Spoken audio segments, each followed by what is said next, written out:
আসসালামু আলাইকুম। ওয়ালাইকুম আসসালাম। আপনি কেমন লাগছে পাশা? আমার নাম তো জিসান। মা, বাবার শুধু হার্টটাই কিন্তু ওর কাছে আছে, আত্মাটা কিন্তু না। হ্যাঁ, ওর নাম জিসান।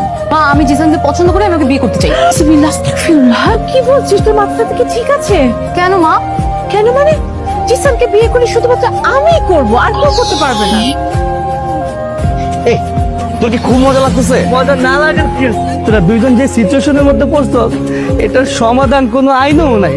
আইনা টাইনের কথা বাদ দিয়ে একটা বুদ্ধি বের করেন। এভাবে রাগারাগি করলে টেনশন বাড়বে, বই কমবে না। মা, তুমি না অতিরিক্ত করতেছো। তুমি জিসানকে ডিস্টার্ব করা বন্ধ করো। তুই তো বড়দের ব্যাপার মধ্যে আসছিস বলতো? মা, জিসান না বড় না, ওর বয়স মাত্র 28 বছর। তোর 21। সো বড় হচ্ছে জিসান। মা, তুমি কি চাচ্ছ?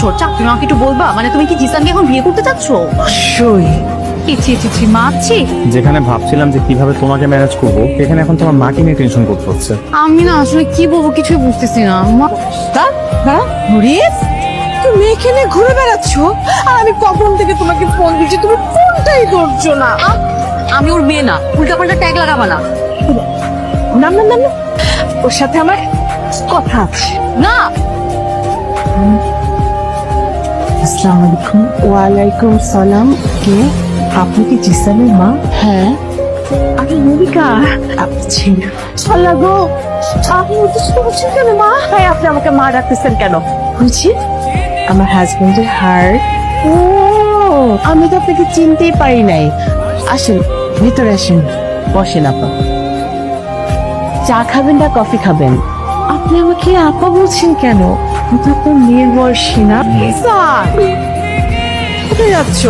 বসো। আপনি এখানে কেন? বাড়ির শাশুড়ি মার সাথে বসে পরিচিত হতে হবে না? মা, মানে কি? কিসের বিয়ে? আপনার সাথে আমি আমার ছেলের বিয়ে কেন দিব? অসম্ভব, এই বিয়ে হবে না। ছেলে আমার, সম্মতিও আমার। তাহলে আমার হাজবেন্ডের হার্টটা ফেরত দিন প্লিজ। আমি আমার হাজবেন্ডের হার্টটা তুমি বয়ামে খুব সুন্দর করে সাজিয়ে রাখবো। Enough is enough. এরকম ভাবে যদি সবকিছু চলতে থাকে আর আন্টিকে যদি বুঝাতে না পারি, ওনার মাথা থেকে যদি ভূত নামাইতে না পারি, আমার আর নিতোর বিয়ে অত দূরে থাক, আমার হার্টটা আমার কাছে আস্ত থাকবে না। তাহলে কি করবো? কবিরাজ ডাকবো?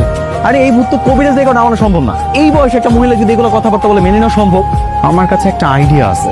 তোমরা দুজন যদি আমাকে ঠিকঠাক মতো হেল্প করো, তাহলে এটা এক্সিকিউট করা পসিবল। কি আইডিয়া? তোমার বাবাকে দিয়ে তো তোমার মাকে মানানো সম্ভব, তাই না? বাবাকেও কি পাবো? কবর থেকে কি তুলে নিয়ে আসবে? ওর মার স্বপ্নে নিয়ে আসবো। তোমার বাবার একটা বড় সাইজের ছবি ম্যানেজ করা পসিবল? হ্যাঁ, আছে তো। বুঝা বলতেছি, শোনো। চোস আইডিয়া।